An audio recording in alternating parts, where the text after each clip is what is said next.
She was one of those pretty and charming girls, born as if by an accident of fate into a family of clerks. With no dowry, no prospects, no way of any kind of being met, understood, loved, and married by a man both prosperous and famous, she was finally married to a minor clerk in the Ministry of Education. She dressed plainly because she could not afford fine clothes, but she was as unhappy as a woman who has come down in the world. For women have no family rank or social class.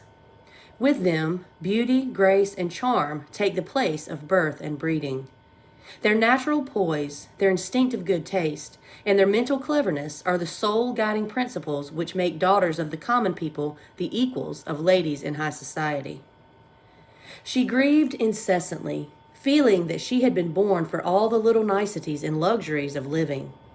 She grieved over the shabbiness of her apartment, the dinginess of the walls, the worn-out appearance of the chairs, the ugliness of the draperies. All these things, which another woman of her class would not even have noticed, gnawed at her and made her furious.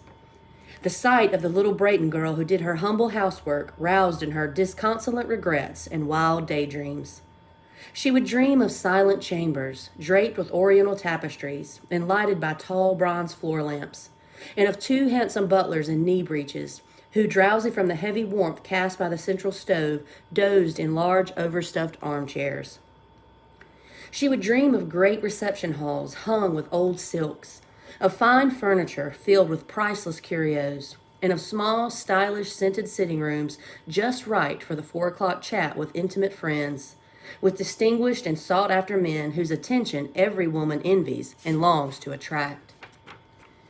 When dining at the round table, covered for the third day with the same cloth, opposite her husband, who would raise the cover of the soup tureen, declaring delightedly, "Ah, a good stew! There's nothing I like better."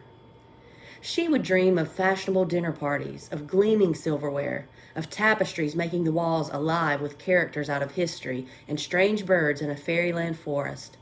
She would dream of delicious dishes served on wonderful china, of gallant compliments whispered and listened to with a sphinx-like smile as one eats the rosy flesh of a trout or nibbles at the wings of a grouse.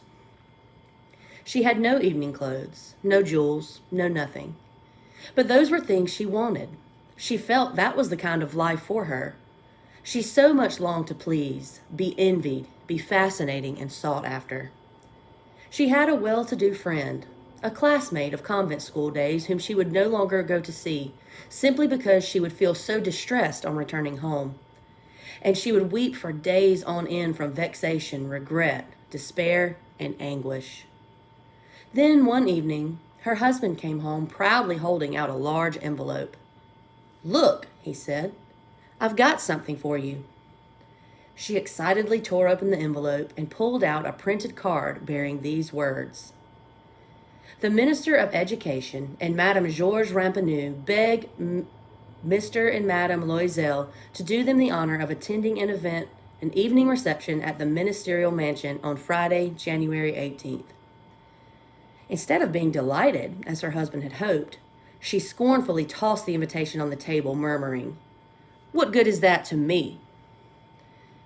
"But, my dear, I thought you'd be thrilled to death. You never get a chance to go out, and this is a real affair, a wonderful one. I had an awful time getting a card. Everyone wants one. It's much sought after, and not many clerks have a chance at one. You'll see all the most important people there." She gave him an irritated glance and burst out impatiently, "What do you think I have to go in?" He hadn't given that a thought. He stammered, "Why, the dress you wear when we go to the theater. That looks quite nice, I think."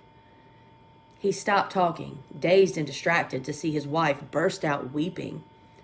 2 large tears slowly rolled from the corners of her eyes to the corners of her mouth. He gasped, "Why, what's the matter? What's the trouble?"